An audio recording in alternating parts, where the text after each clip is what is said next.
he was targeting sex workers, and he would solicit services. He would then beat them near to death and then leave them. And we had this probably maybe 4 to 5 times that we would find these women beaten nearly to death. I encounter people on generally the worst days of their lives. Nobody calls a crime scene investigator if their day's going well. Right. Right. And I don't encounter people that are happy to see me. If I'm lucky, the victims are living.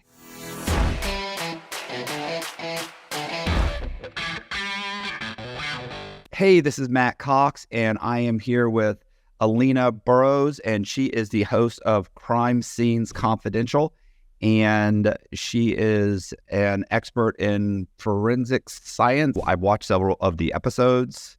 I thought they were really interesting, really kind of graphic too, like you really kind of get into the whole thing. And the one I thought was interesting, I guess it wasn't just the forensics, but it was the fact that it seemed like the police got onto this is the guy that had like the furniture store. Mm-hmm. Yeah, it seems like they decided he was guilty, and then they just stuck with that. Yeah. That's a common thing that we see in some investigations, and that's why I fell in love with crime scene investigation forensic evidence, because it doesn't have a bias. It doesn't have an interest in a particular person, especially when we look at some older cases before forensic science really had a chance to evolve. What you see is police get there, they make up their mind about something, and they kind of run with it because, like I said, depending on the time, there may or may not have been forensic science that could come about with blood test results that supported one way or another. And that's the scary thing when we look at cases that are a bit older. That's part of the reason why Crime Scene Confidential exists. We want to look at cases under the eye of 2023 and look at decisions that were made. The stakes are pretty high here. We have people that are still in prison that are saying that they're innocent. And if they were put in prison in a time in which we didn't have forensic capabilities that we have today, do they still need to be there? Right. Look at how many people, DNA has proven that this was not the person. Right. That they were 100% sure, like all the evidence pointed toward them. And then suddenly 20 years later, DNA comes out and it's like, oh, wasn't him. Exactly. That's why science is there. People always have an interest in maintaining a perception, and people lie, right? We know that for a fact. But DNA doesn't. It's going to be the 100% truth of what happened. And that's what the show does is, we re-examine these cases that are highly controversial, that a lot of them are based on circumstantial evidence. And we look at them in 2023 current forensics, and say, was the forensics that was used at the time still something that we hold valid today? And, are the people that are convicted, was this a proper conviction? Has this been a wrongful conviction? Is there somebody that's been released? Is it a wrongful release? What are we looking at with these cases? Right. So how did you get into this? Were like your police, were your parents police officers? Were there law enforcement in your family? Not law enforcement in the way that most people look at traditional law enforcement, but my father did train a lot of law enforcement in something that most people aren't familiar with, which is police promotional processes, right? We don't want police to promote people based on, hey, I know that guy, we should promote him. We want to have good promotional procedures that are based on picking the right person for the job because they are the most knowledgeable, the most skilled, they have the best capabilities. And my dad is actually an industrial organizational psychologist who designs testing procedures to make sure that the right people are promoted for the right reasons, in effect, removing bias from that part of the process. So I did start working with my father when I was in undergraduate school. So while I was working in college, I worked for the family business, and that's where I became interested in crime scene. I started helping writing tests and looking at the crime scene procedures. And I said, I think this is really what I want to do. So I started working on on my graduate degree at that point. So what I did and what I advise everybody else to do, because they always ask me how to be a CSI, is you call the local agency where you want to work. And that's what I did. I picked up the phone and I said, I want to be a CSI. What does it take for me to get a job at your agency? And they said, well, we have, this requirement that you either need to have 6 years of experience or you need to have, as a CSI. And I had none at that point. Or they said you need to have 6 years degree. And at that point, I had a bachelor's degree. So 6 years meant I needed to have a master's degree to get my foot in the door. So I said, okay. Hung up the phone and I enrolled into work on my master's degree. And I did the master's program in 3 semesters. So I got my master's degree in about a 9-month period. Did it matter what your master's degree was in? Master of Science, yes. It had to be a related field. So I got my Master of Science in Criminal Justice, came back and I said, got your 6 years right now, education, and can I take the test to be a crime scene investigator? And that's how the whole thing started. Okay. Well, where were you born? I'm just letting you know, I know we're jumping backwards now, but where were you born and raised? Born and raised in Central Florida. Okay. So, yeah, a lot of the cases that have really been highly publicized, a lot of the high-profile cases that I worked, like the Kaylee Anthony case or the Pulse nightclub shooting, are near and dear to me because that's my hometown. Right. Yeah, we've got some horrific crimes in Florida. Yes. I'm in Florida. I was raised in Tampa. Well, I was raised in Temple Terrace, but nobody knows where Temple Terrace is, so I just say Tampa. Yeah, I actually at one point trained Temple Terrace Police Department, so I know where Temple Terrace is. Yep. Yeah, did you have any brothers, sisters, anything like that? Yep, I have a brother who's got a background in military, and but I'm the law enforcement one in the family that went into investigations, for sure.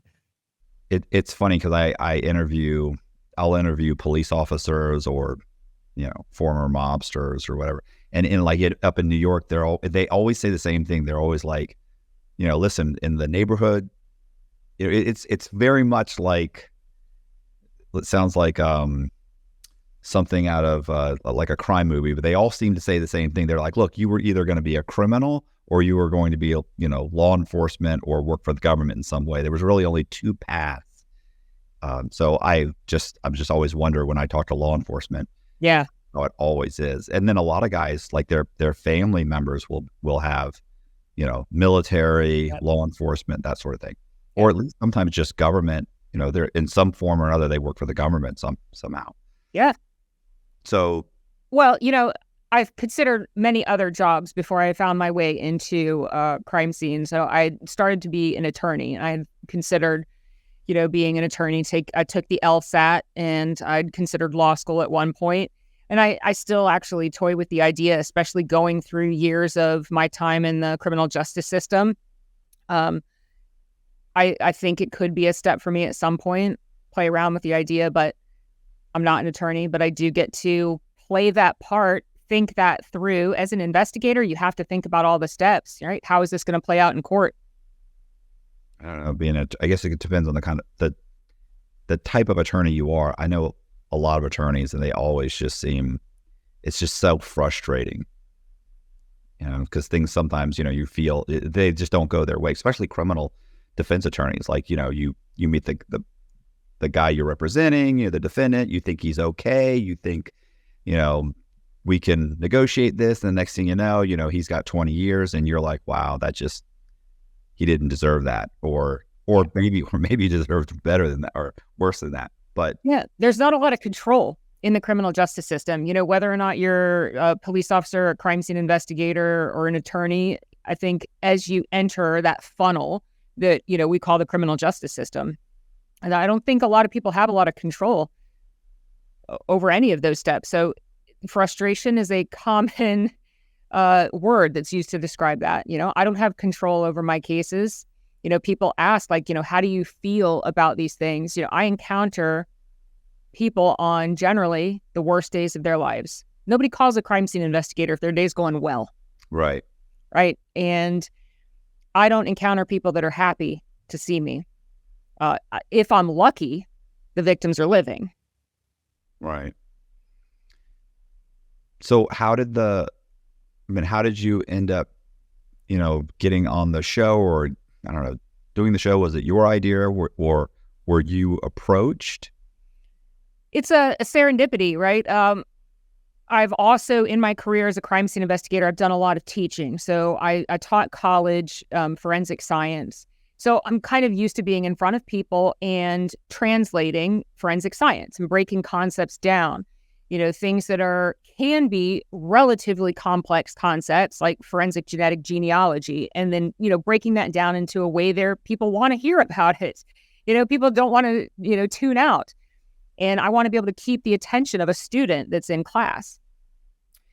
So I always taught that there are a couple different ways and different levels that you can instruct things, right? You can canoe or you can scuba dive, right?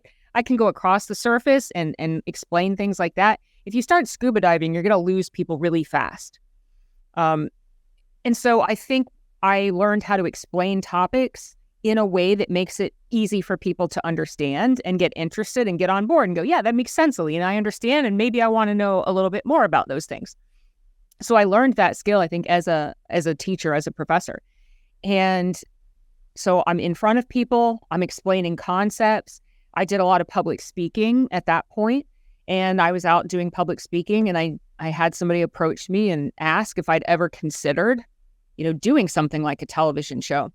And my thought process at that point in time was, as a crime scene investigator, I want to impact families, right? I want to make a difference in the world. I'm one of those silly people that thinks that I might be able to change the world.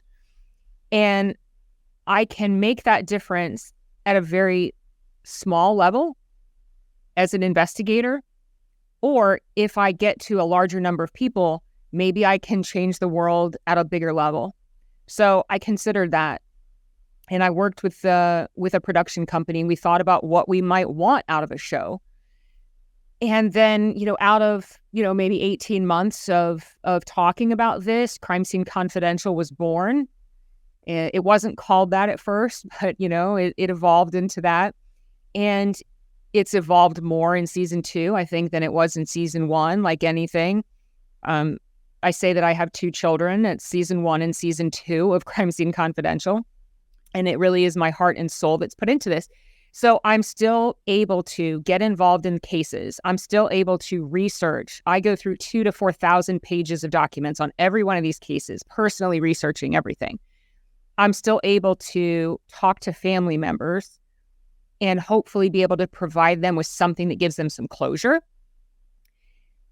Kind of walk them through this journey. Maybe there's some healing that can be done. Maybe through the show, I can put them together and have some conversations, some really powerful conversations take place on this show, not just between me and the people that I interview, but between other people, key players in the show that have been introduced. In season 2, we see a man convicted of murder introduced to the son of the woman he's found guilty of murdering. And conversations taking place between them because the son had things he needed to say to this man. The man had things he needed to say to the son. And that's just part of a journey. There's an emotional aspect to the show, and then there's the science aspect of the show, so that I get to be the CSI. I get to tell people the confidential aspect of Crime Scene Confidential is that you should get to this glimpse of this is what a CSI does when they get to a scene. Here's how my mind sees things. Here's how it works. This is how I process something. This is what I'm thinking. That doesn't make any sense. If this, then this. And if that person said this, doesn't that indicate that they knew this? Kind of walking through that process step by step. So you said 18 months with the dealing with the production company. Like, did the production company go to, A&E, or did they pitch the project to different different networks and then get a budget to do the show? Yeah, that's typically how it works is, you work on a concept and then a production company goes out to a variety of networks and then a network can pass on that or pick it up. And Investigation Discovery, thankfully, said, yes, we would love to see that tattooed pink-haired lady come on and talk about crime scenes with us. Did you shoot a sizzle reel? No. No. Well, it was also during COVID. So COVID comes into play a bit with that as well, as we're not really interacting as much with people. So I did some Zoom interviews. So if you want to call that a sizzle reel. Right. Kind of. How many episodes do you do? You see?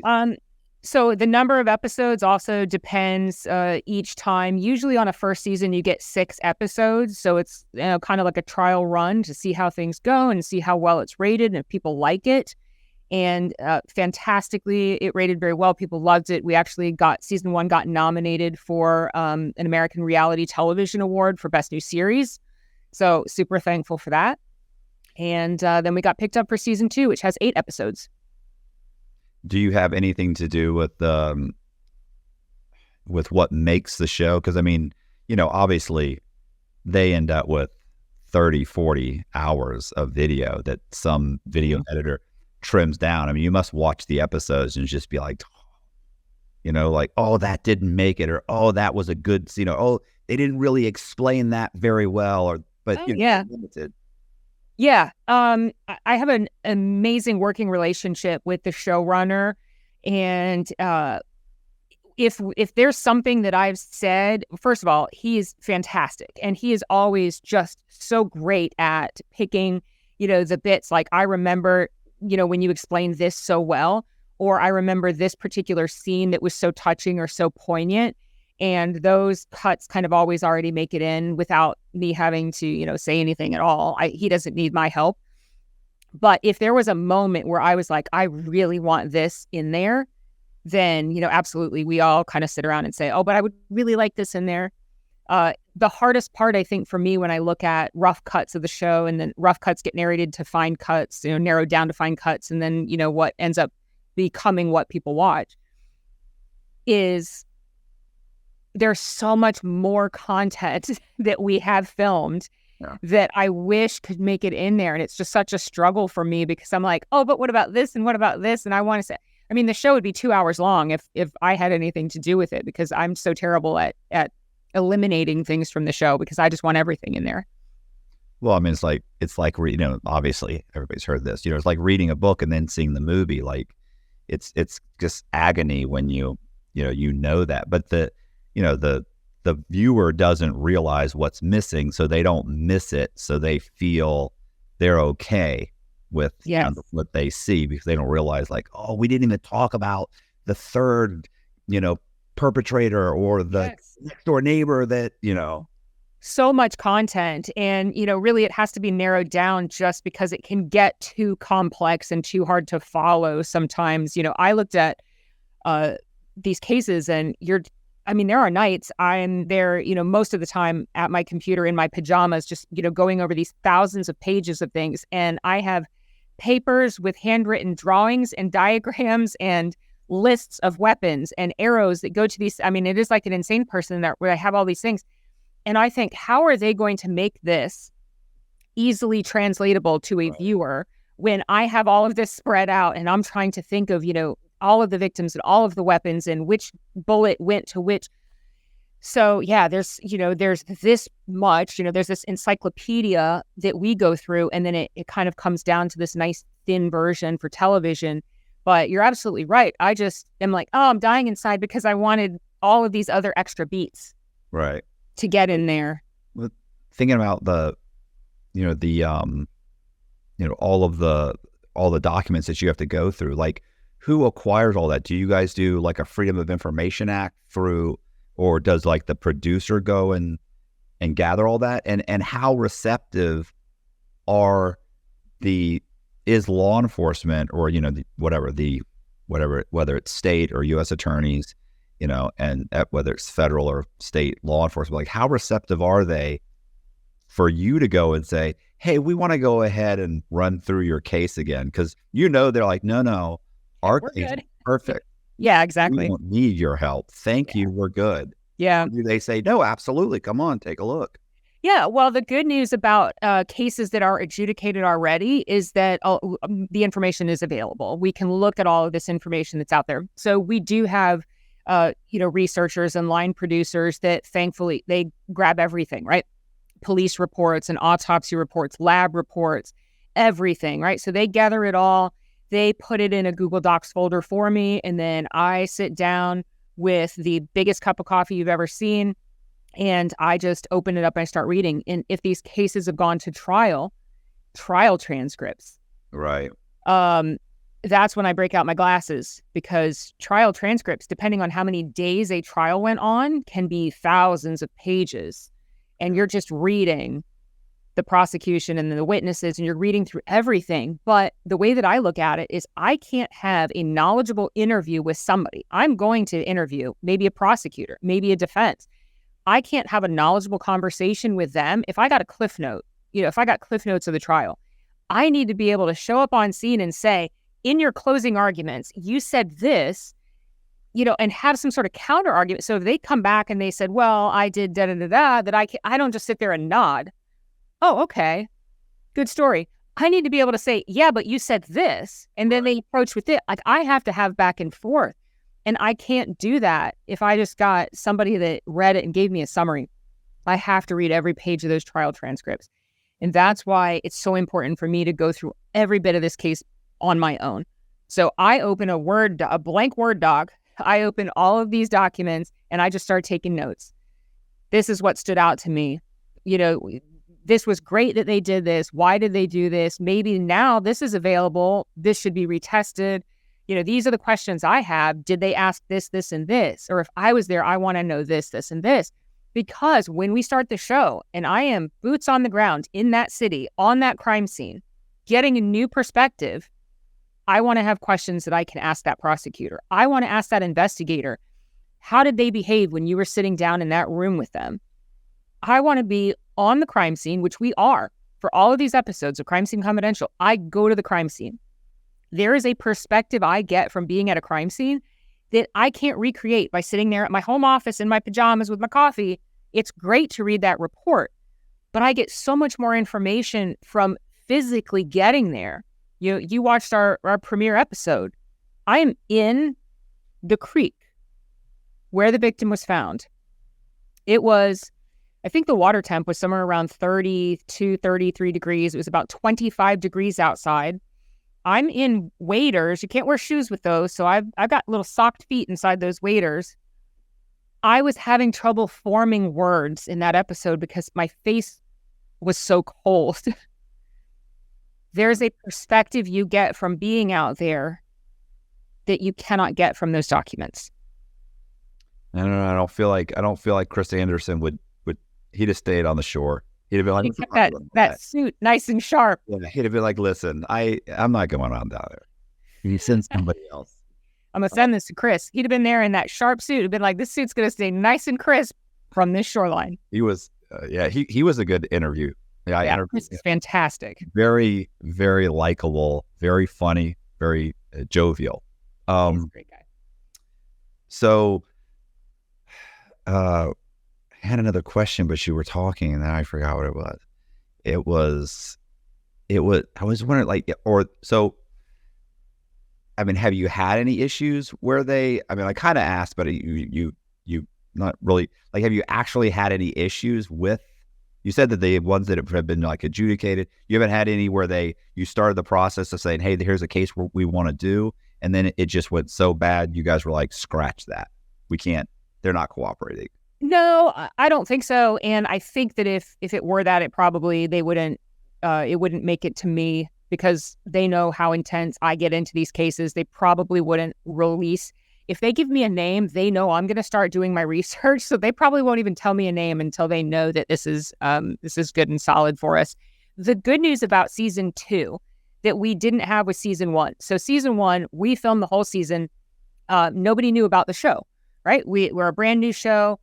Nobody knew what this was. So by the time we film a second season, we have a whole season that people can watch. We have a reputation. They look at it and they understand who we are, what we do.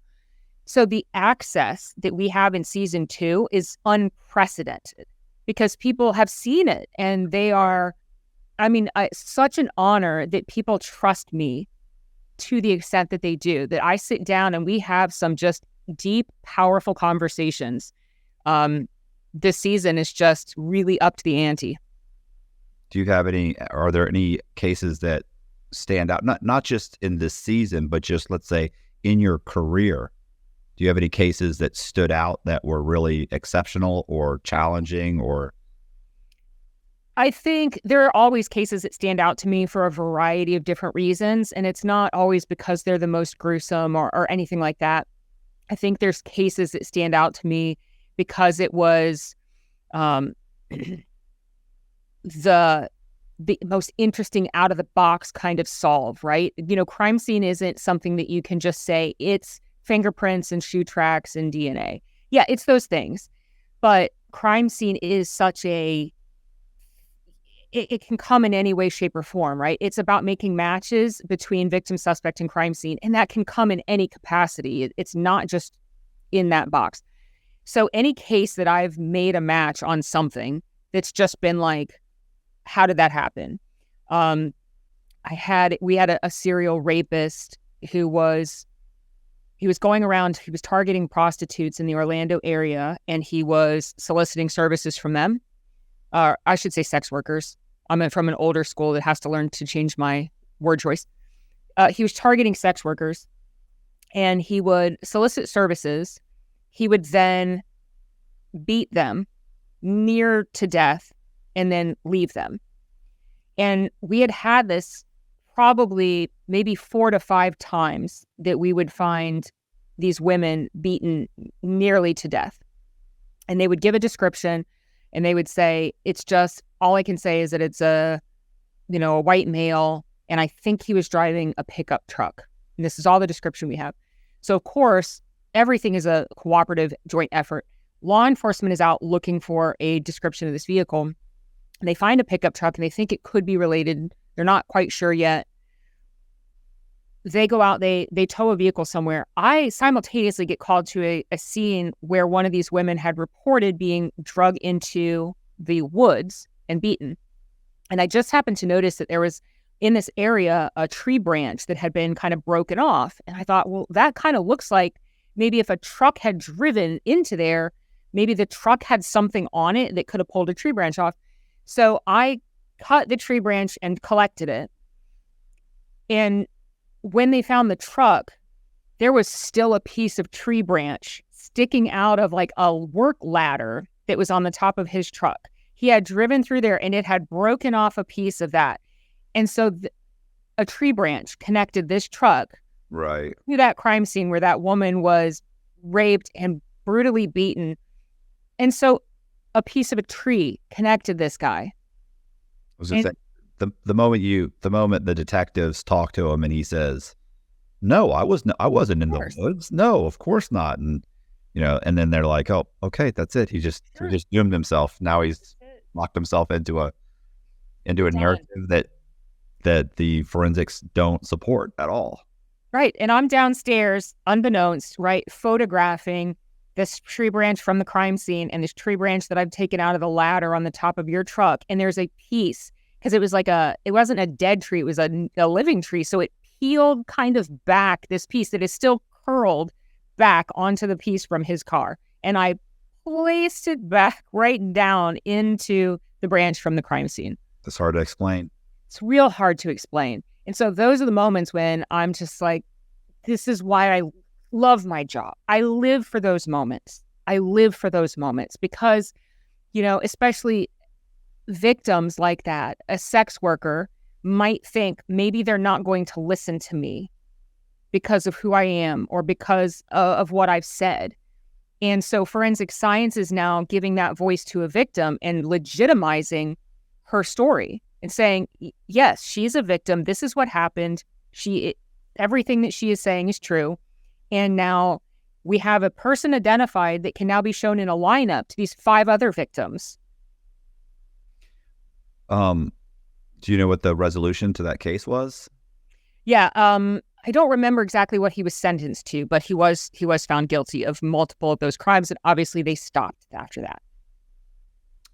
Do you have it? Was this one that was an episode on the show, or this is no? So what's we focus on deaths on our show for now. Right. So which episode stands out to you in either season 1 or 2? Because I don't know if you want to say in season 2 yet, or maybe you do. I don't know.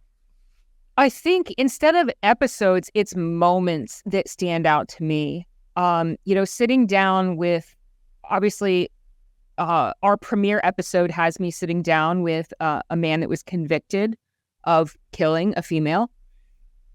Those are very poignant moments, very powerful conversations. I have moments where I sit down with family members and ask them how they feel about maybe a parent that has been charged with a crime. And to hear a child say something about their parent. No. Shocked me. You can make your own opinions as an outsider. We can all make opinions as to, the guilt or the innocence of somebody or how we feel about that. But when you ask a child how they feel about the guilt or innocence of a parent, you usually have an expectation. Right. And I'll just say that, the answers that the children give me were shocking. So there are moments that stick out in my head about particular interviews, for sure. Okay. Have you wrapped up season 2, like all of them? Yes, all of season 2 has been filmed. So season 2 starts, premiere episode airs September 6th at 8 Central on ID, also streaming on Max. And then it will air every week. So all of September, pretty much all of October, everybody gets to see Crime Scene Confidential. So I've been filming for some time to get these 8 episodes done so that everybody can watch them. Do you have anything else you're working on? Yes. And I will let you know when I can tell you more. Okay. Yeah, so like this may have blossomed into something else, into another type of... Well, that's always the goal. I want to engage. This has always been, crime scene is my passion. And I love talking to people. I love engaging with people. And so I hope that I'm blessed with a long career of being able to do this. Okay. Now, as far as more seasons of the show, we don't know. We live season by season. That's the stress of being a television host, right? So if people like season 1 and want a season 2, they have to just watch, right? That's all I can say is watch. So if you want season 3, watch season 2. We live in a ratings world. I interviewed 2 women that they live in LA, and they had started. How did it start? It was a true crime series that had started as a series, and I don't think they ever actually did anything. Like, there was a plan. It just got to that stage where it just wasn't greenlit, but everybody kind of involved liked it, and they basically said that, but the budget it's like, okay, listen, like it wasn't worth risking the budget for the crime scene show. And so what they switched it to was a podcast. Yeah. And now they do a podcast. Oh, it was called, I know I can't remember. It was something like I Met My Murderer Online, and it was about online dating. Oof. And so it was online dating, and how somebody had met some guy on a dating website, and they dated for 3 months or 6 months, and then he had ended up killing her. In one case, a guy had met a woman online, and he was leaving his wife for her, and the wife killed the woman and then killed herself, just to make sure that her husband that was just to make sure that he was as miserable as possible. Like, to me, he's the one who's got to go. But that wasn't the way the wife felt. Well, there's a lot of twisted realities to people, that it appears like people don't understand the concept of divorce, that like you don't have to murder people. You can just leave them. Right. That is an option. On this case, she was playing by a different set of rules. But anyway, yeah, it had actually turned into to a podcast. So, it's funny because usually it's like a podcast that turns into a show. Right. That's the typical stepping stone. Television shows are hard, right? They're hard to get. And there's so many steps at which that, it can go kind of end. Right. And I happened to get into that process in the middle of COVID, which made it even worse because as soon as, COVID and the lockdown, everything hit, everybody went, oh, wait a minute, we're going to. Yeah, right. The brakes were put on stop. Everything. Yeah. All right. I mean, so can you think of anything we haven't covered? Because listen, I'm a talker. We can go on forever. I can talk about anything forever, but this is about you. Trying to think if I've covered everything or not. I think I've covered. Do you do a lot of interviews? It's usually in spurts. So I have a lot of interviews right now because we're coming up to premiere. So I get real popular around the show premiere. And then, I'll also get probably real popular right after the show premieres and then people start watching it. And then when people go, oh, now we found the show, we see, what's going on with this.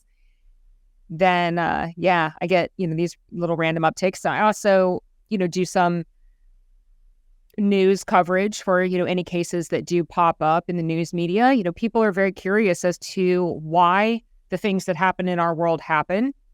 And, I think that could be said for true crime in general. One of the more common questions that I get is why are people and women in particular so interested in true crime? I think that question mostly comes from men that are frightened as to why women are so interested in true crime and if they're trying to pick up tips and if they should be frightened by this. And generally what I say is that they should not be frightened by this. This is the outlet, right? And also something that I think men typically don't think about or take for granted maybe is that you probably don't think about where you park your car and if it's under a light and how you're going to get from that car to a building or from that building back, or if you're going to go out late at night, if you're in a parking garage and if you're getting into an elevator, are you frightened by who's on the elevator with you? If you I'm a coward, so that's I understand. Do you think about these things? I think about these things. Most men don't typically think about their safety as much as women have to. It's become a part of how we think. If we're going jogging, are we safe to go jogging? Where are we going to go jogging? Is it well lit? If we're going to meet friends out, what time is that function going to end? And can we safely get back to our cars, to our homes? All of these things have become such a part of how women have to think. And men kind of have a luxury of not necessarily having to think like that. And true crime does a lot of things. One, provides some trading. Women watch this like, where did it go wrong? I'm making mental notes, right? You don't do that. You do that, right? Oh, well, she went jogging alone at night, right? Clearly that's the mistake. We don't do that. So it's almost like providing training. They also, people in general, not just women, but we love to solve problems. We want to think about, as an investigator, what would I have done? Where would I have looked? Or how would I have solved this case? Would I have come to the same conclusion? And one of the things that I do love about Crime Scene Confidential is we love our viewers, and we are not going to tell them how to think. I'm not there to say, this is how you should feel about this case. I'm going to tell you this is what the evidence is. This is how it fits into the case. This is what the prosecution says, and this is how the defense plays it. Here's the key people in this case and what they did. Here, maybe we're even going to talk to the murderer themselves. But Alina's not here to tell you how you should feel about this. or what you should think about this. I'm here to present the facts and let you decide whether or not this person should be found guilty or innocent. And what I love is hearing people say, gosh, I sat down and I had a conversation with my husband or my coworkers the next day, and we think guilty. Well, we think innocent, and well, but the evidence this. Well, but yeah, but that. And that it's spawning these thought-provoking conversations about evidence, about bias. Well, yeah, but the investigation was biased from the start. Yeah, but the evidence, right? We're letting our viewers, it's a choose your own adventure. I'm here to present the evidence and the facts and let the viewer decide, if you were the jury, what would you find? Right. Like I said, I watch a lot of, everything. So I have like 2 or 3 things that I thought of when you were talking. So one is, I told you I watch a lot of true crime and like cold case files and stuff. And I'd say at least once or twice a month, I'll be somewhere with my wife, and she has her daughter is Mary Shelley. Like, we were at the beach a couple months ago, and we're laying on the beach, and Mary Shelley says, "Mom, can I have the keys? And to the car, I want to go get my whatever out of the car." And she goes, "Sure." She gives her the keys, and as she's walking off, I looked at my wife and I'm telling you right now, this feels like the beginning of a cold case file. And that was the last time we saw her. Exactly. And then the image switches to a negative, and you walk. Just don't say that. I said, I'm just saying I would think about going with her, because I said, this is definitely the scene. There were so many people, but nobody saw her. Again, never made it to the car. The keys were found 2 days later in the bush. I said, she's like, "Oh, come on." I mean, but I think about that all the time. I'm like, something will happen. I'll be like, I don't know. I feel like I should call and tell someone that I changed, that I'm not headed here. I'm now going to the mall. I'm like, yeah, let me text somebody that. And I heard he was headed to get his haircut, and they never saw him again.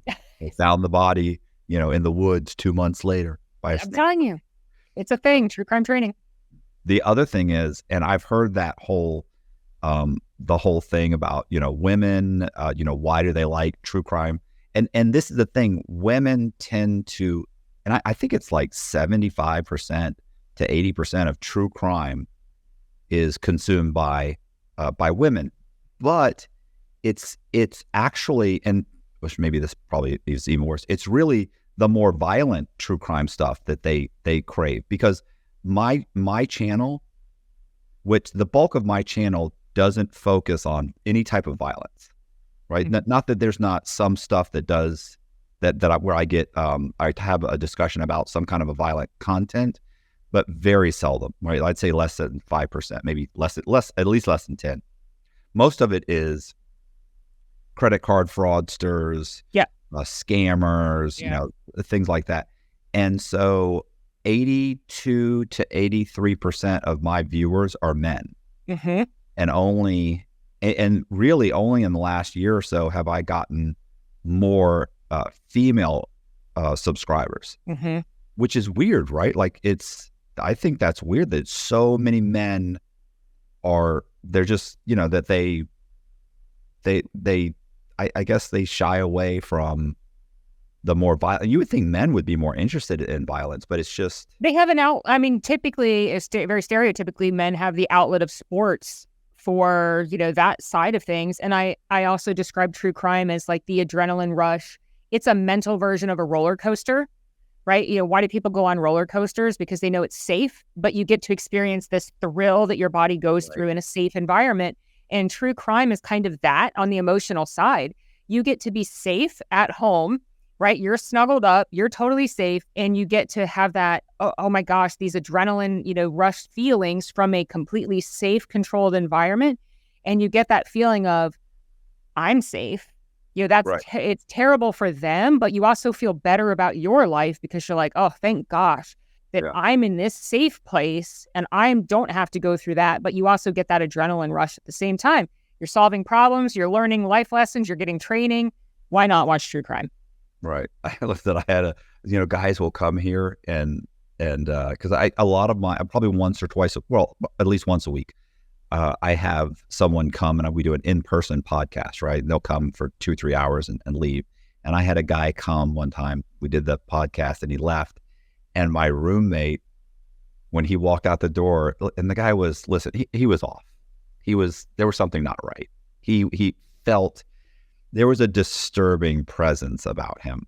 And my roommate, when he left, he said, I'm telling you right now, that guy's going to come back and kill everyone in the house. He goes, I'm telling you. And I said, yeah, listen, I know, I understand. He said, I'm telling you right now. He said, I feel very uncomfortable. I don't like this guy knowing where we live. I was like, oh, wow. But yeah, there's a thing to that though, there's a vibe to people. There is, right? Sure. Like I had heard that there was a study done where they had people that had, I don't know if they'd robbed, like they were robbers, right? Like, I don't know if they're purse snatchers or what they were, but they were basically robbers. And they had studied people, and within like 80%, they could look at someone walking down the street and tell if that was someone that they would rob or not. And 100%. And like almost everybody they picked were people that had been robbed, and people that have been robbed are more likely to be robbed multiple times. Body language, micro expressions. I do some of that when I talk to people as well. There's like mirroring language, and there's a ton to that. Sure. So what was it? The other thing I was going to mention to you was, yeah, that's, I don't know. I guess it doesn't matter. It's bizarre. But yeah, true crime is super. I don't know why it's fascinating to me. And I actually do watch even the violent ones. Like, I don't really like them that they're the violent ones, but I do love, I guess because I've written several books and I've done a lot of research. Like, I'm very curious to know how these guys piece, how the well, I guess not just the forensic scientists, but the detectives, and how they piece it together, especially when you got people that are blatantly lying to you. And, how do you see through that? And anyway, yeah. So interesting. I find it interesting. I really hope that you enjoy the rest of the season. I know that you will, especially after we talk today. So you get all of September, all of October. I like. Yeah. Like I was going to watch them after I watched those two, then my wife and I was going to watch another one. I couldn't get it to work. Yeah, well, we'll resend the link so you can watch get that third one watched. Okay. It also could have been user error, by the way. So, like just on I'm not super tech savvy, but I was amazed that I got it to work to begin with. So, okay, well, good. I really appreciate you, taking the time to speak with me, and I hope it does well. And if you figure out, what the next gig is that you feel comfortable with and you want to do a podcast on it, let me know. I'm available. Thank you so much. Thanks for giving me the time to talk about something that I'm super proud of, and I cannot wait to share with the world. So September 6th is coming up so soon. It feels like the biggest secret that I've been keeping for the longest time, right, since filming. So I'm excited for this moment to actually come out and unleash season 2, Crime Scene Confidential, with the world. Oh, I was going to ask you. Yeah. Do you get recognized? Yes. Okay. I was going to say, has that, what, the first time somebody came up to you, was it just were you shocked or? No, you have to consider I have pink hair, so it's not like I can really hide. Not already. So it's easy for them to recognize you. Yeah. I'm a little more easily recognizable. So there's that. And, it comes in waves. So when the show is actively running, I get recognized a lot more. When it's not running, then, it's a little less. I really enjoy talking to people. So I never mind. Everybody is usually really polite and they just, come up and say hi. And, the only time that it freaked me out a little is I was out shopping, like Christmas shopping. And I was walking to my car in the parking lot, and they waited for me to get inside my car and then came up to the window of my car and knocked on it. And so I was like, I just, would recommend maybe not knocking on, could have thought it was a carjacking. So maybe don't approach in the carjacking kind of manner to somebody that is retired from the law enforcement profession. Just, yell or wave or introduce yourself. I would be happy to say hi, but don't pretend to carjack me. Thanks. PSA. All right. Well, that's kind of cool, right? You got to admit, that's pretty cool to be recognized. Yeah, I love it. And I love just that people get excited about the show in general. So it's an honor. Hey, I appreciate you guys watching. And if you like the video, do me a favor and share it to your friends and family. Also, if you haven't subscribed yet, please subscribe to the channel. Hit the bell to get notified of videos like this. Leave me a comment in the comment section. Also, we're going to leave any links on the show in the description box. And we'll also leave any social media for Miss Burroughs in the description box. Also, really appreciate you guys watching. See ya. I am going to be interviewing former homicide detective Chris Anderson, and we're going to talk about some cases and his book and some what he's been doing. And so check out the podcast. I appreciate you coming on. Hey, no problem, man. I appreciate you for having me. So you were on Discovery Channel's what was the name of the show? The name of the show was Reasonable Doubt. Reasonable Doubt.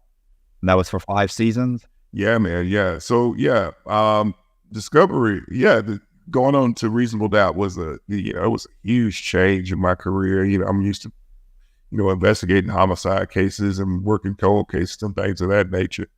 But getting the opportunity to go from as a homicide investigator and then being featured on First 48, and then going into my own show, Reasonable Doubt, and running it for 5 years, man, that was a huge change. It was life-changing for me, actually, to see some of the cases that I've worked in, see some of the cases that others have worked in, and being able to sit down and really get some people some help. That was one of the best things I've done in my career.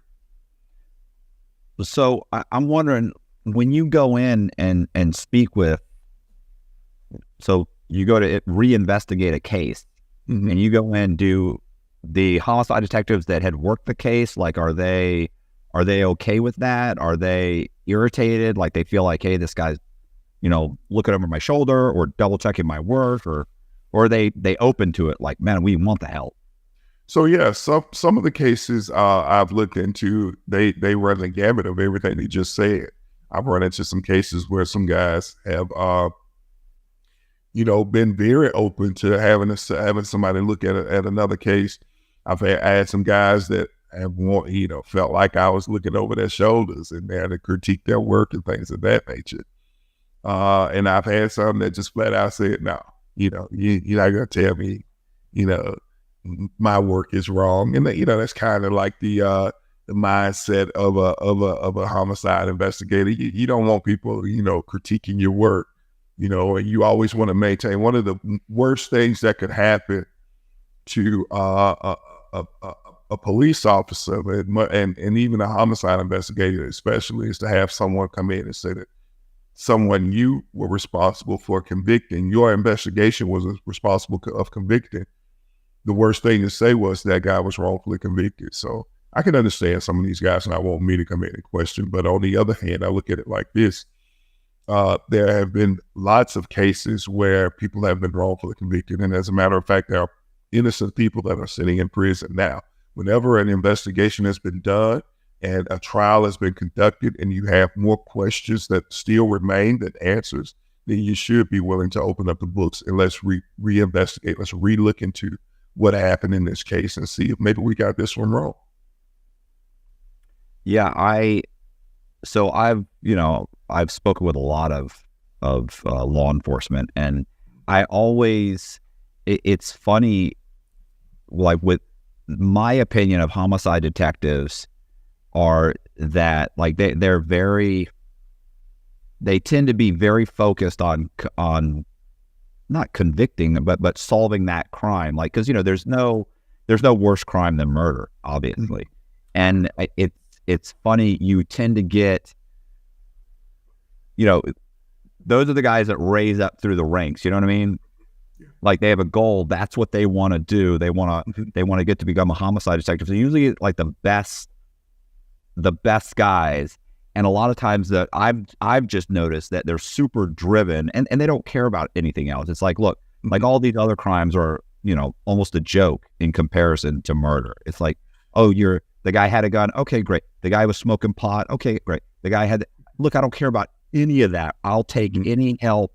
I want to solve this crime, and I could care less about anything that I have to do to get to that point or who I have to deal with and talk to, because those other crimes don't mean anything.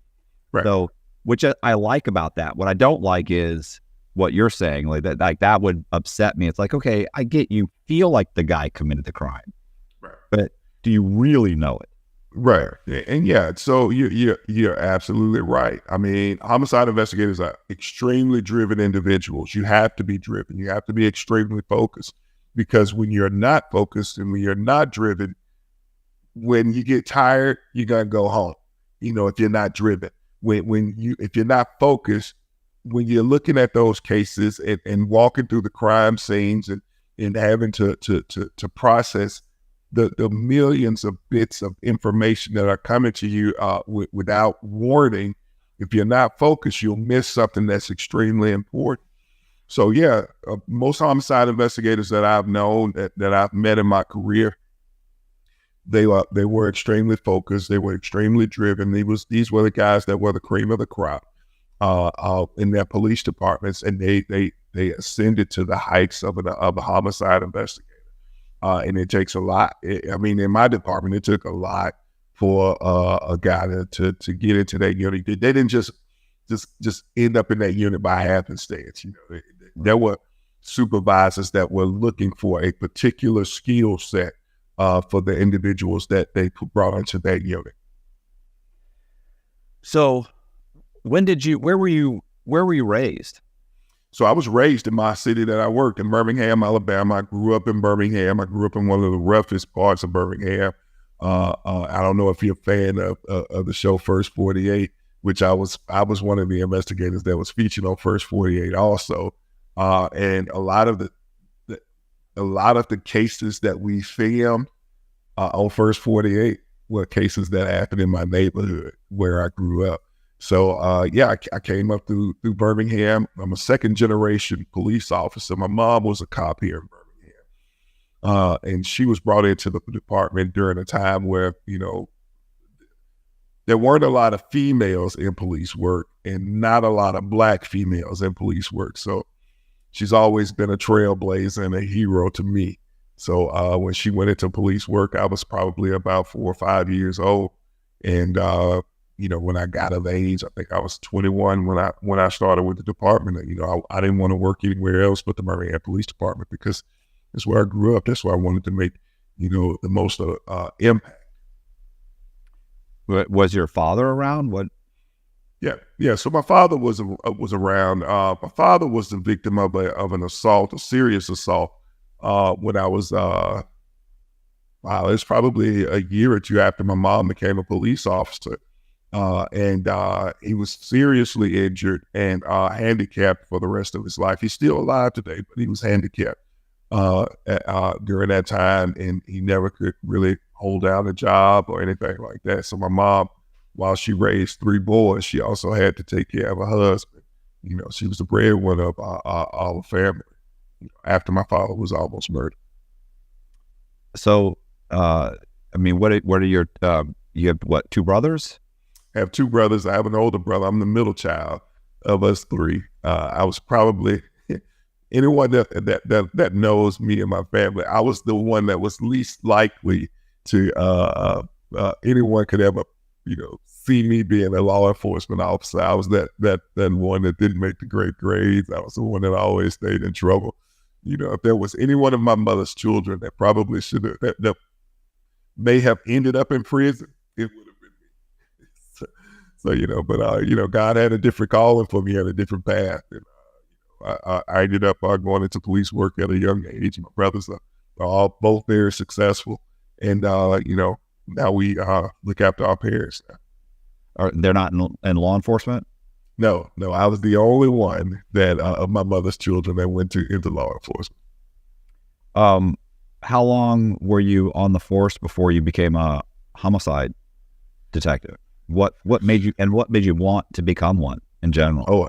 Oh, absolutely. So going into law enforcement and having a mother like mine, who was very well known, very well respected within the department, I wanted to carve my own way and not walk. I'm gonna have to walk in her footsteps, but I wanted to carve my own way. And one thing that she never wanted to be was an investigator. She always loved school resources. She always loved being, a supervisor and things of that nature. So, and she was great at everything she did. So me, I wanted a different path. So, I went into law enforcement at 21, and I did about 5 years in patrol. And my time in patrol was probably some of the greatest times that I've had in police work. But after about 5 years in patrol, I think the year I hired on in 1995, that was 4 years. I hired on in 1995. In 1999, I was promoted to, which I did a little stint in narcotics. Narcotics really wasn't for me. But I ended up getting promoted into our burglary unit. And from there in 1999, I want to say it was. And from 1999 all the way up to 2011 or 12, I was in investigations. I moved around to several different units, but I went to homicide in 2005 and stayed there until I was promoted to sergeant in 2011. I spent the most time at homicide. Were you gunning for homicide? Like, or just? Absolutely. Oh, absolutely. Homicide. The way that we run our department different than a lot of some police departments. I won't say a lot, but some police departments. We have investigators we have burglary investigators, then we have robbery investigators, and then we have homicide. And we have investigators that specialize in certain types of crimes. So whereas most, police departments don't work like that. If you work burglaries, if you're a detective, you work all of them: burglaries, robberies, and homicides. We didn't work like that. So I knew pretty early in my career that homicide was where I wanted to be. It was the tip of the spear. As far as investigators, they were always the sharpest. They were always the most cunning. They were always the guys that I came up under. They were the guys that you wanted to be in police work. So I always knew I wanted to go to homicide, but I was young, and I went into investigations I was probably in my early 20s, and I think I got promoted to homicide right at about 28, 29 years old, I want to say. Can't remember exactly, but yeah, I was pretty young in police work, and, seeing all of that, in a young husband, a young father, I got kids, I got babies now, and as a homicide investigator, you spend a lot of time at work, missing out on football games and having to leave out of your daughter's ballet practice or their recitals, because you're getting that call. But I was driven, man, and I wanted, this is something that I wanted to do.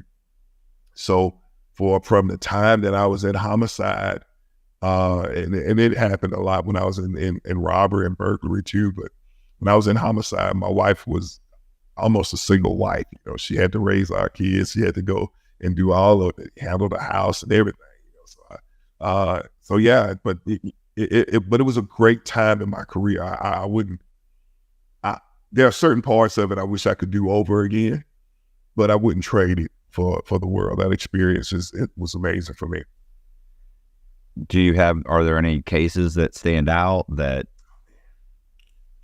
Yeah, man, I got plenty of them, man. I got plenty of cases that stand out to me. I've worked almost nothing that you could show me in a crime scene would surprise me.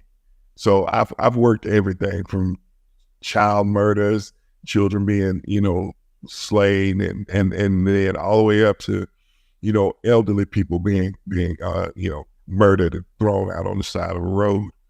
So I've got plenty of cases that really touched, that affected me in different ways. And that's one thing that I love about homicide. No 2 days are the same. Never. It's never the same. And that's what some of the things that where a lot of investigators get burned out, because, it's just the monotony of everything that's happening. But you can never say that when you're a homicide investigator. No 2 days are the same. So I had a case that I actually wrote about in my book called The Case.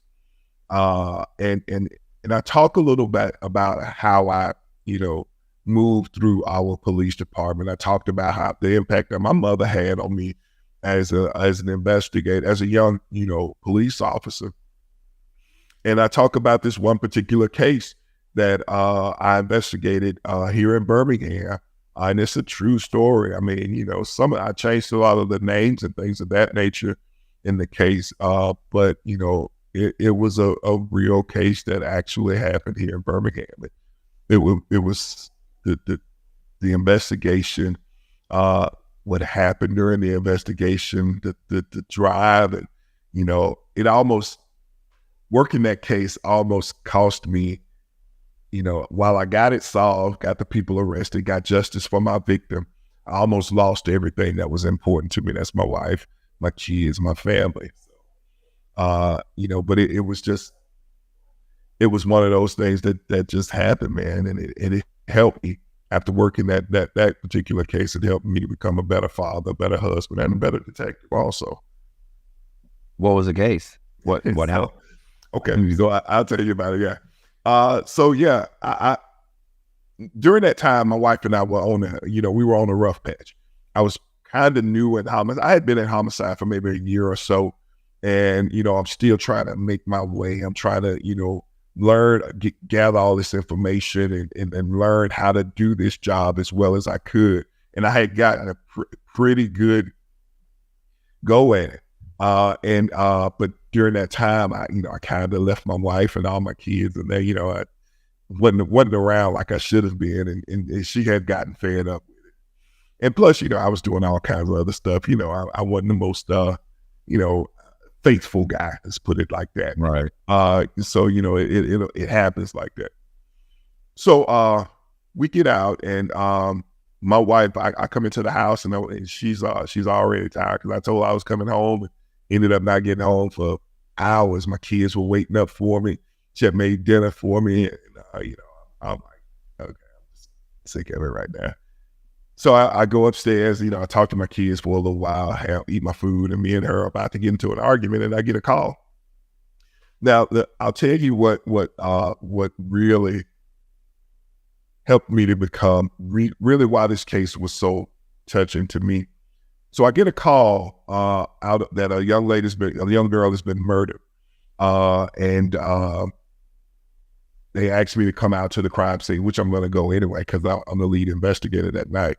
Get out to the crime scene, and I'm looking at this vehicle. This vehicle, this is say like a 2004, 2005 BMW. It's lodged up on the side of a wall, and the tires are still engaged because the victim, she's been shot inside of her vehicle, and she tried to drive away from her attacker, and he shot one time through the car, strikes her in the back of her head, and she dies instantly. So the car ended up wrecking, and it's lodged on the side of a wall, and we couldn't get it out of gear before I got out there, and until we could take some precautions to not screw up the crime scene. Excuse me.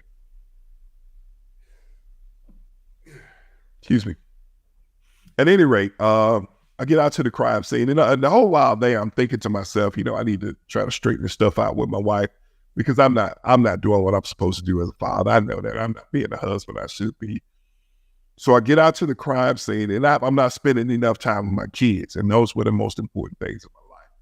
Get out to the crime scene, and I'm taking down my notes, and I'm looking in the car at the victim. Now they've got everything set up to where I can get close enough to it and take down my notes before they remove the body from the car.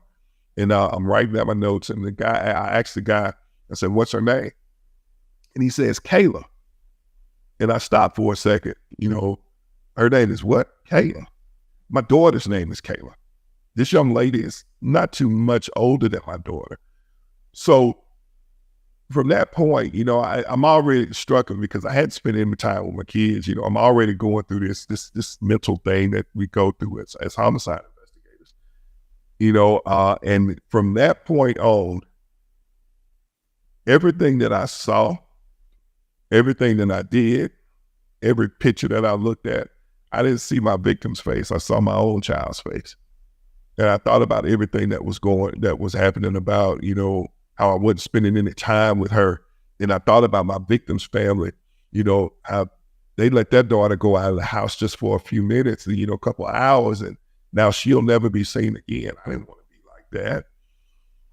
So, I started working this case, and it was like investigating my own child's murder. I picked up a really good relationship with my victim's mom, which I talked to her and her brother, and I don't talk to her father as much, but I talked to my victim's mom and brother. We're friends today, and they know my kids. Her family and I, we're just kind of connected, and I think that connection was brought about by one of the most traumatic events that any person could experience, and that's murder. So, and I'm just giving you a preface of the case. I don't want to tell you everything that happened, but yeah, man, it was working that case helped me to realize that every day is special. Every day you need to do something to make tomorrow better. So I started, after I finished the case up, and if you're interested in seeing the book or reading the book, it's on Amazon now. It's been doing, book sales have been doing pretty well, but I always can use another person buying one more book. So I take you through all the emotions that I went through, and I take you through everything that was happening with me and my wife and my kids during that time. The nights that I left and slept in my office, and the nights of being out on the streets, or trying to, be at home and spend time with my kids. But mentally, I'm not there. I'm physically there. Mentally, I'm still at work trying to find these fuckers that killed my child. So yeah, there's a lot of there's a lot of PTSD that happens with law enforcement that a lot of people don't know about. A lot of people don't talk about. And some of it comes about by some of the things that you see, hear, and do on a daily basis. And I think that's what happened with me during that time. Do you know how many cases you worked? Yes. Yeah. So I've investigated, I think last count where I've led in over 100 cases. The last count of cases that I've investigated, murder cases that I've investigated, were over 300. And it may not sound like a lot, but that's a lot. Yeah, that sounds like a lot. I was gonna say, like, what are trying to think, what are the more complicated cases? The more complicated? So because most murders, like, it's kind of random, it just happened, it gets out of control? Or to me, like, if someone really methodically thought out the crime, like, that's a difficult case. Right. So the ones, they're all difficult in some way, shape, or form. Even some of the ones that most people would think are easier cases, the domestic violence type cases. What's going on, YouTube? RDAP Dan here, Federal Prison Time Consulting. Hope you guys are all having a great day. If you're seeing and hearing this right now, that means you're watching Matt Cox on Inside True Crime. At the end of Matt's video, there will be a link in the description where you can book a free consultation with yours truly, RDAP Dan, where we can discuss things that could potentially mitigate your circumstances to receive the best possible outcome at sentencing or even after you started your prison sentence. Prior to sentencing, we can focus on things like your personal narrative, your character reference letters, prepping you properly for the pre-sentence interview, which is going to determine a lot of what type of sentence you receive. If you've already been sentenced, we can also focus on the residential drug abuse program, how you can knock off 1 year off of your sentence. Also, we have the First Step Act, where you can earn FSA credits while serving your sentence. For every 30 days that you program through the FSA, you can actually knock an additional 15 days off per month. These are huge benefits, and the only way you're going to find out more is by clicking on the link, booking your free consultation today. All right, guys, see you soon at the end of the video. Peace. I'm out of here. Back to you, Matt. So here's the thing when you think about homicide investigations. The one thing that's helped me out the most is almost 3/4 of the murders that happen in the U.S., they are caused by someone that has a relationship with the victim. That there's some sort of relationship, some sort of connection with the victim. Most murders are not random acts of violence. The majority of them are not. So when you deal with homicides, if you go into it with that mindset, you can usually maneuver through and you know how to take your investigation. It all starts with the background of the victim. It's called victimology. And I don't think enough schools teach enough about victimology and learning victimology, because especially when it comes to homicide investigations, because like I just said, 3/4 of every case that you'll work in this country are committed by someone that's connected to your victim. So yeah, they're all complex in that sense, because you have to unravel each piece. It's like an onion. You have to peel back so many layers until you get to what actually the root cause of what happened. And usually 9 times out of 10, it's usually someone that's connected to a victim. So yeah, they all have a level of complexity that you can only understand it if you've been through it or conducted a homicide investigation. Do you have any one in particular that's interesting, that was complicated, that you eventually put it together for some, you know what I mean? Like, yeah. So the ones that are usually the most complex are your serial cases. And I've only had one of those, because those are not, usually your serial cases are not, they're not, how can I put it? They are those random acts of violence. Right. This person sees someone that they think they could be an easy target. They do whatever, and they commit the murder.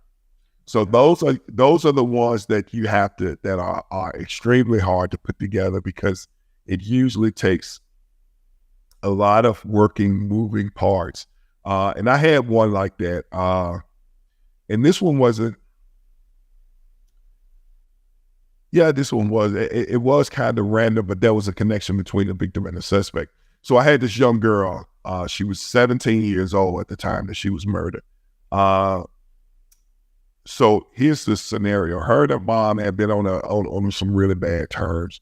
And when she gets out of school, she was responsible for going to her mom's job, sitting down with her for about 2 or 3 hours, and then riding home with her mom from work, because her mom just didn't trust her in the house by herself. She was a little bit promiscuous. So on this particular day, this girl had been on punishment on this punishment that her mom had, enforced on her. She had to get off the bus and come and sit up there with her at work until her mom got off, and then her mom would take her home. But on this day, the mom allows her to go on home, go to the house a little bit early, because her mom had to work some overtime, and this young lady had to do some homework. So she allowed her to go home. Mom comes home about 4 hours later, finds her daughter. She's been murdered. And she had been strangled to death.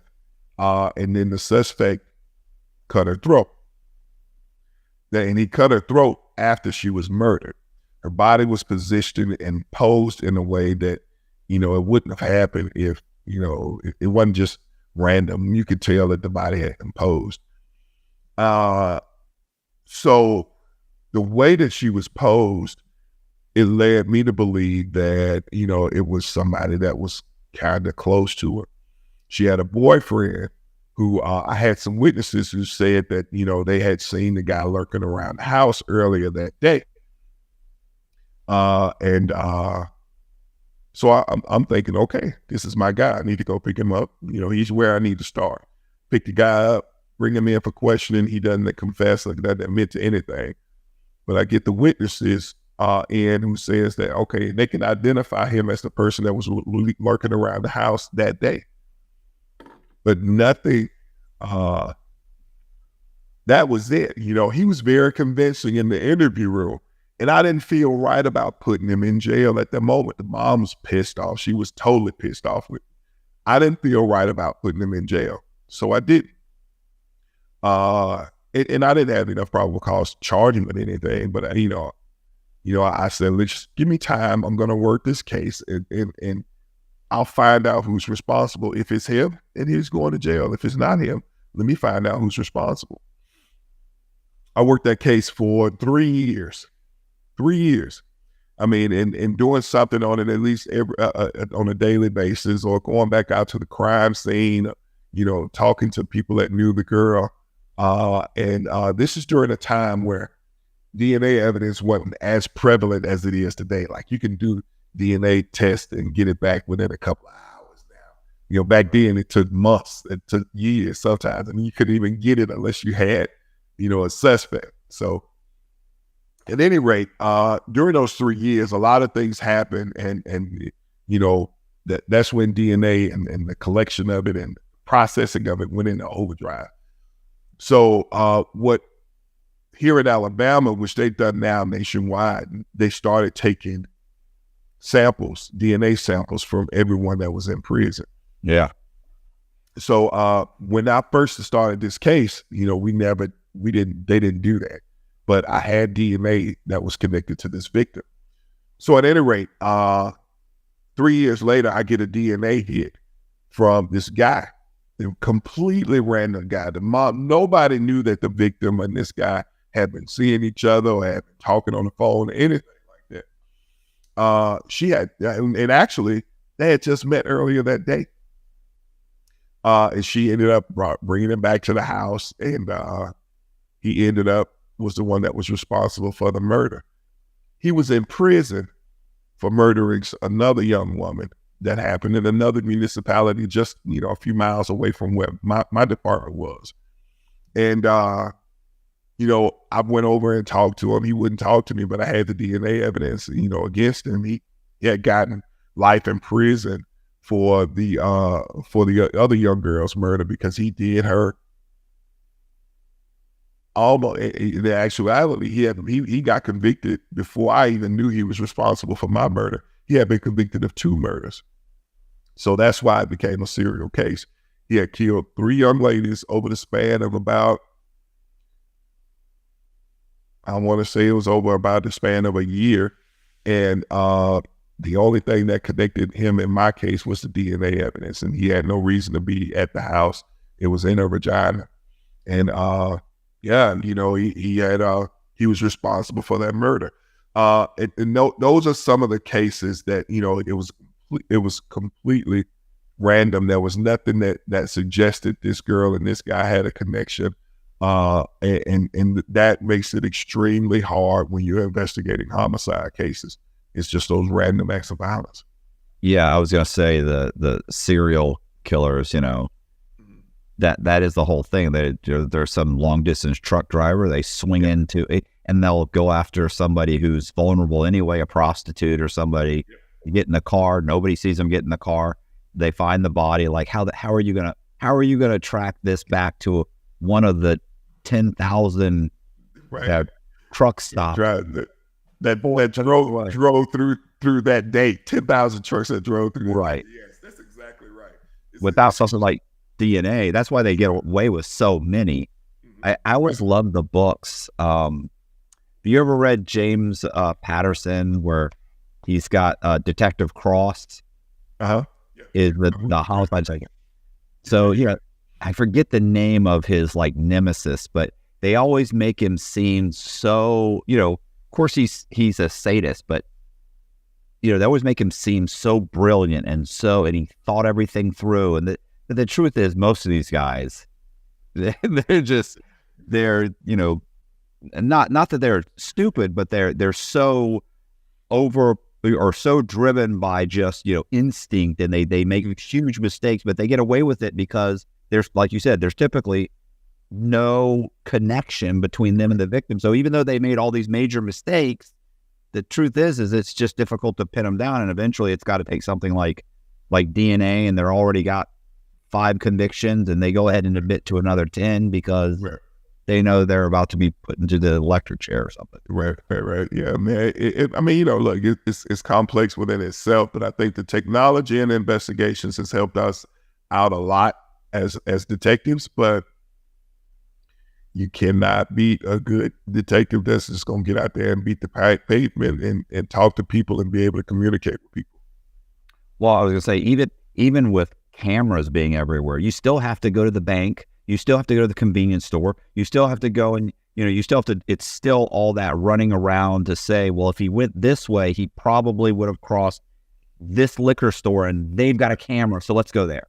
You still have to put all those things together. Then you have to sit there and look through 12 hours of tape or 120 hours of tape or whatever the case may be. And then, everything, it's just, I was going to say, it's like, I've like I said, I've talked to a bunch of law enforcement. They're like, it's just like extreme boredom with these spikes of adrenaline. It's like being a soldier. It's like nothing happens for, 3 months straight, and then you're in a battle for 4 days straight, and it's just exhausting.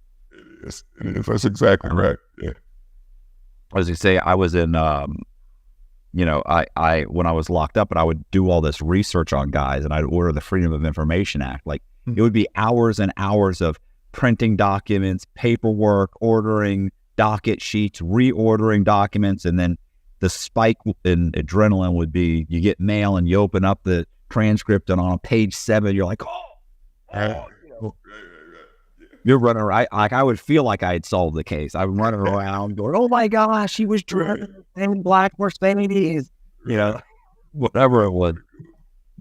So it always works out like that, man. We would have, there would be days like we would be going for 2 or 3 days. I remember I had a case on First 48 a couple years. Well, it was probably, this was in 2010, I want to say it was. This case was on First 48, man. We had, during initial phases of the investigation. So what happened was we had this victim that was inside of her home. Some guys break in on her and put her down on the ground and end up killing her, murdering her inside her house. And then to the store and got gas and poured gas all around the house, set the house on fire, tried to burn the body up. Dumbest thing ever.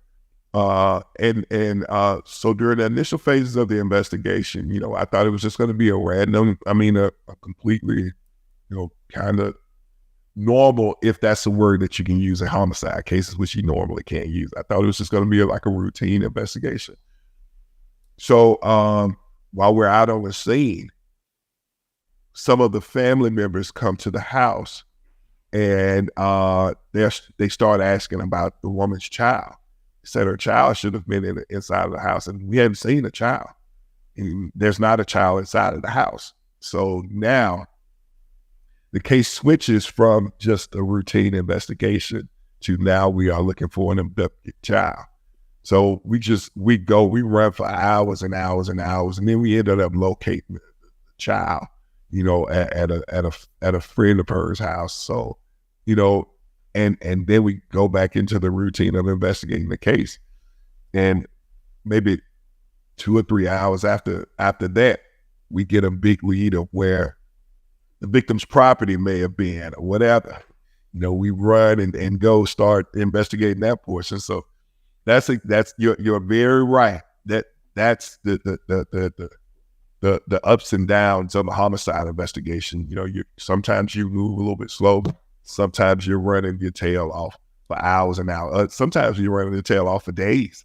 And that's the way it works. You got to be able to adjust your body and your mindset to doing it like that.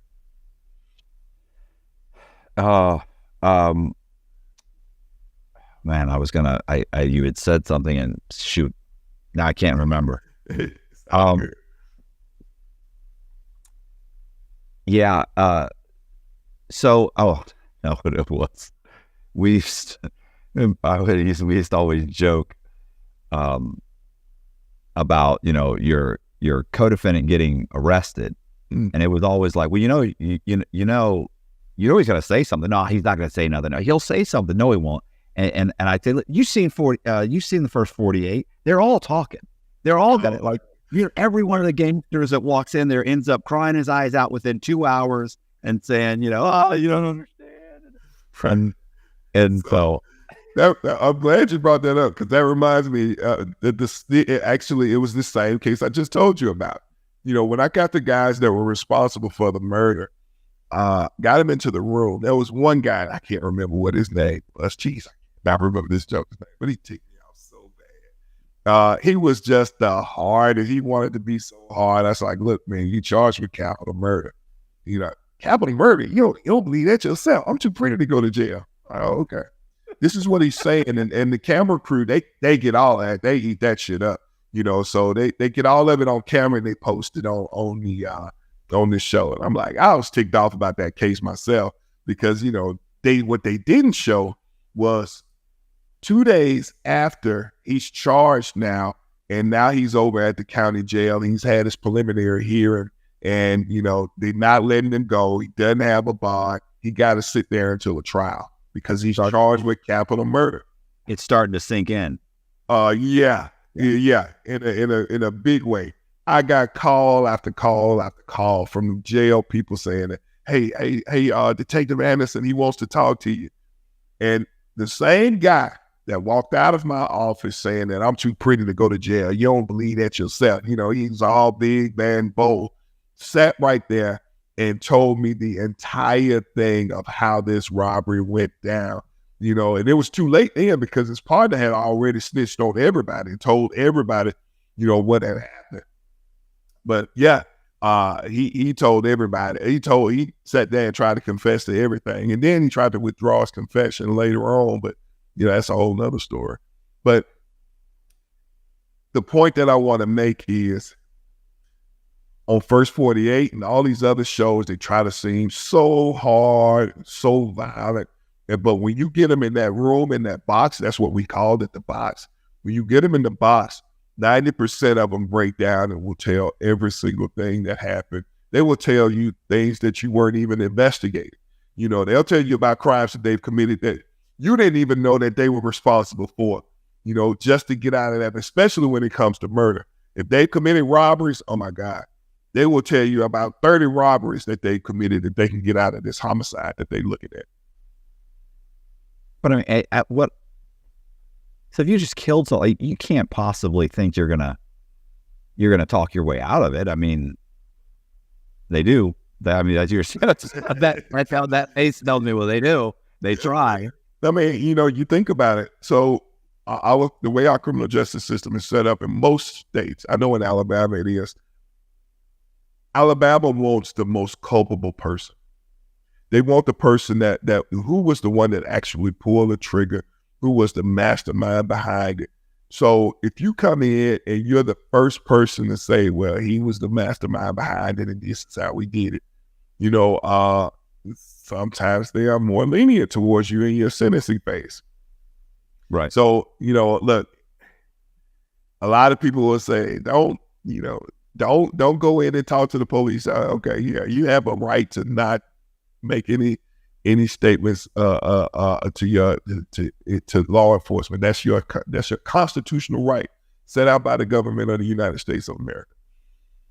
But if you are involved in a case, and sometimes you might want to, if you're not as culpable as the next person, first off, you don't want to do the crime. Just don't do the crime. Right.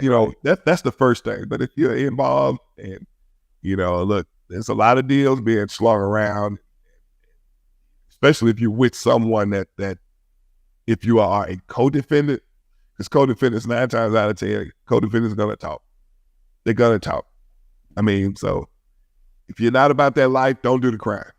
But, and if you're not about that life, don't do the crime with somebody else.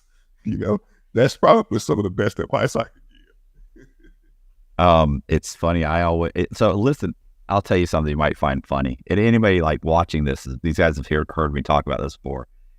So I have all these, I've done all these podcasts, right? So you've got all the scammers out there think that I'm, like the scam guru, or I'm going to make them rich, or, they need to hook up with me or talk to me or something. And I would get these emails offering me money if I just talked to them. And I'm like, no. And I actually had a guy one time who, was texting me, just kind of like on a, hey, I watch your stuff, I like your stuff, so we're going back and forth. So you even though I've never met the guy, you kind of, I don't want to say necessarily a friendship, but you respond. Well, at some point, we're talking about months later, 6 months later of talking on and off. He flies to Tampa. He tells me, hey, I'm actually, my girlfriend lives in Tampa. We're going down there. Okay. Hey, I'd love to buy you some Starbucks.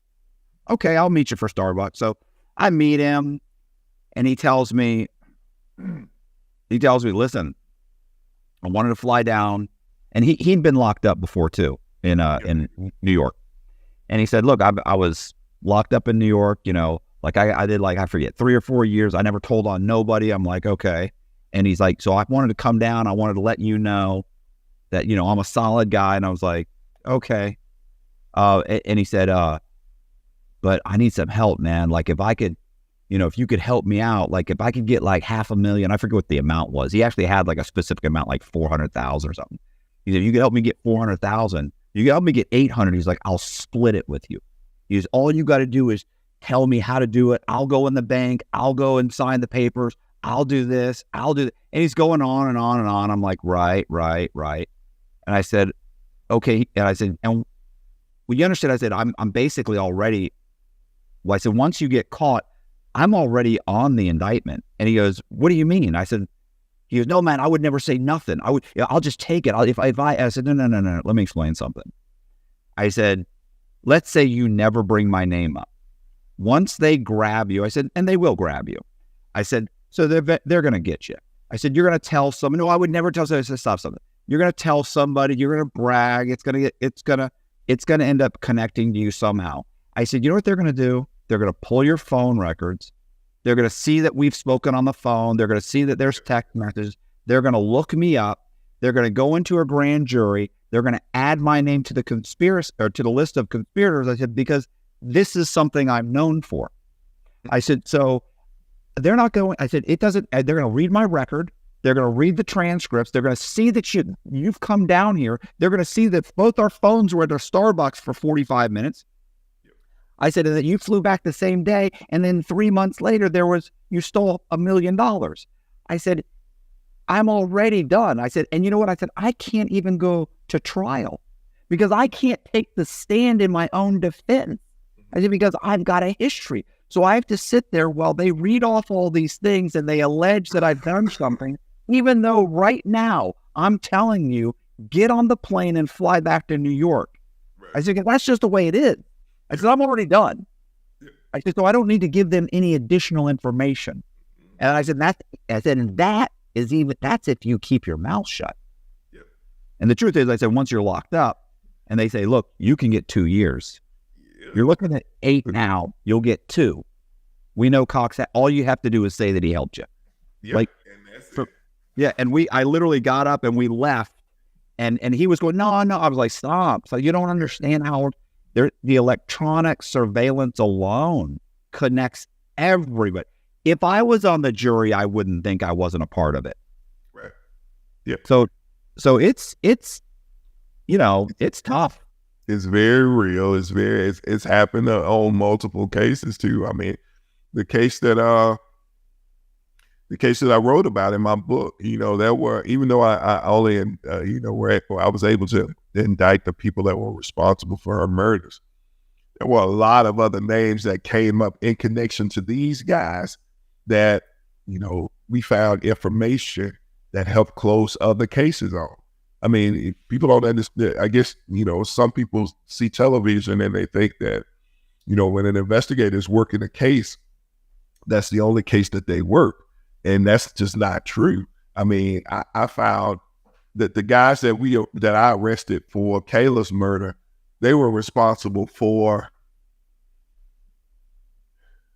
12 other carjackings, because that's how she got murdered. They were trying to carjack her vehicle, and they were responsible for 12 other carjackings. But there were other people. Sometimes it would be those three. Sometimes it would be two of those guys and another guy. Or sometimes it'd be just one guy and two other people. But a lot of those folks got charged because, when we work cases like this, we don't just work that one particular cases. There are multiple other cases that we usually get closed with every homicide investigation. Yeah, I was going to say it's funny. That's like committing a crime. And let's say I commit me and three guys, we go and we commit this perfect little conspiracy. We get a couple $1 million. We're thrilled. We walk away. That's great. You walk away, or I walk away. But then 2 years later, one of those guys commits a crime, and it's serious. And he says, and the detective says, look, you can help yourself out. Like, you could do 5 years, or you could do 1 year. Yeah. You know anything? Well, you know what? Yeah. They're going to take the deal. Right. You're going to be in prison for a long period of time. So the best thing to do is don't do the crime. Don't do it. Yeah. Yeah. It's insanity nowadays. There's the technology, DNA, cameras, everything. It's rough. I need to make sure I say this. I love the way the technology has helped out investigations. It's not a end all be all, especially DNA. With the way that they are collecting it now, it's actually become kind of dangerous, in my opinion, in certain aspects. That is, because there's no way you can go in any place and not leave something of you in that place. I'm talking about like the restaurants, your friend's house. There are certain investigative theories. They're not theory, they're actually facts that say that, each time you enter in a room, you take something away and you leave something there. So with that premise and the way that DNA is being collected, it can become dangerous. And we've seen that in some of the cases that I've investigated, especially some of the cases we looked into on Reasonable Doubt. I was going to say, what was the term, transference? Transference. Yeah. That theory is called the Lacard principle, but that's what he speaks of. It's especially like skin cells from your hand and things of that nature that can be pulled. You need a minimal amount of skin cells can be pulled, and you can get a DNA profile from it. And that becomes kind of dangerous, because if you find someone's DNA inside of a certain area where it shouldn't have been, or inside of a crime scene, and it comes back to a certain person, that doesn't mean that person is responsible for that murder. That means that you need to look at that person and either eliminate them or find enough evidence that convicts them. And we've had cases where some of that evidence has wrongfully convicted them. I was going to say, there was this was recently, I want to say like maybe a week or so ago, a buddy of mine mentioned it to me, that some guy had committed a murder, and one of his family members had gone on Ancestry DNA and uploaded their DNA, and they were like, look, a relative of this guy's committed that murder. And so sure enough, the detectives connected it all and said, okay, boom, that's our guy. That's the next door neighbor. And a week after the killing, he moved across the country. Mm-hmm. Like, there have been a couple of cases I've researched. One of them was, it was, I think it was a murder or a serial killer. And I think it was like California or something like that, that they were able to connect his DNA, or a close relative of his. They were able to connect his DNA to those murders. I never got lucky enough to do nothing like that. Because Jesus Christ, that would have been easy. But it's but I'll bet that was still a lot of phone calls, a lot of filling out paper, a lot of wait, a lot of somebody. Absolutely. And somebody has to put that together. Somebody has to be, a couple of guys got to be sitting in a room with their banging their head against the wall. And somebody says, you know what? This is a long shot. Yeah. But what if we did this? So I'll bet, first they run the DNA through it and then they go, well, let's see if we can get a relative. Maybe he didn't do it. He's not going to upload his DNA. Maybe a relative. Okay, run it again. Yeah. Yeah. Yeah, it is. The technology and investigations has completely gone just way in a direction that me, when I was working cases, I never would have imagined it doing something like that. But I wish I had it, because there are a lot of cases that I left quite a few cases that were that I would love to see solved, finished. A lot, quite a few. So what are you doing now? So right now, I serve as the chief of police at Talladega College. It's my alma mater, and of course, all campus police departments have their own particular police departments. And I was blessed enough to get the opportunity to go back and work at my institution after I retired from law enforcement, and there was a change in the leadership. So they asked me to come on and see if I could help out with the security measures there. And I love policing at a college. It's much different than what I'm used to. So now it's more mentorship than enforcement. And I'm an instructor there. I also teach criminal investigations there at the college. Oh, okay, perfect. Yeah, man. It's been a great ride since retiring. Okay, so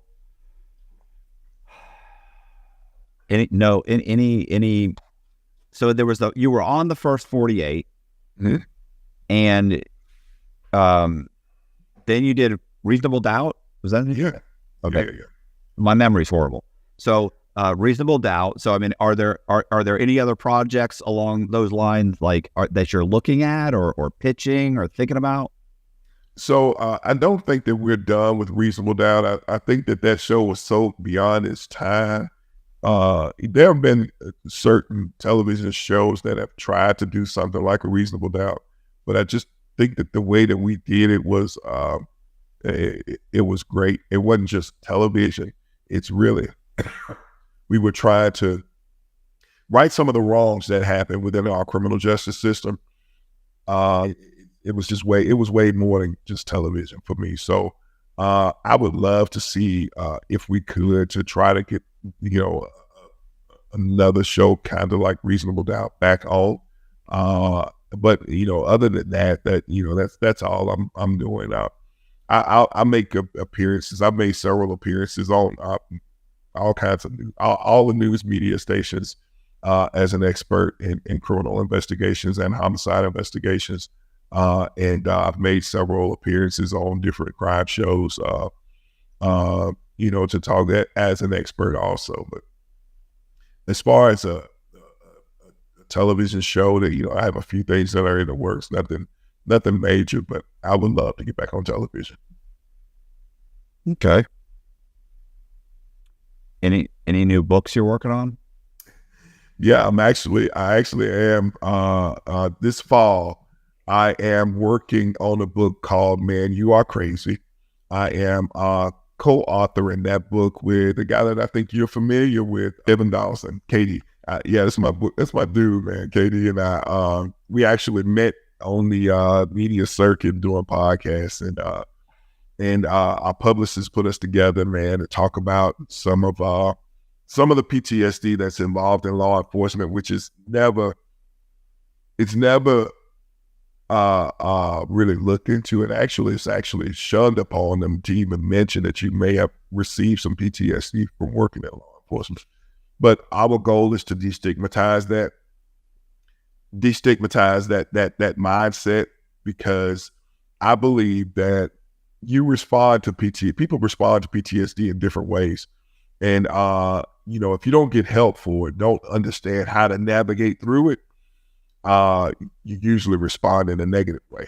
So that's our goal to write the book, help to destigmatize and talk about, how can we go about destigmatizing the mindset that PTSD does exist in law enforcement, and we need to do more in order to solve the problem. I interviewed both of them.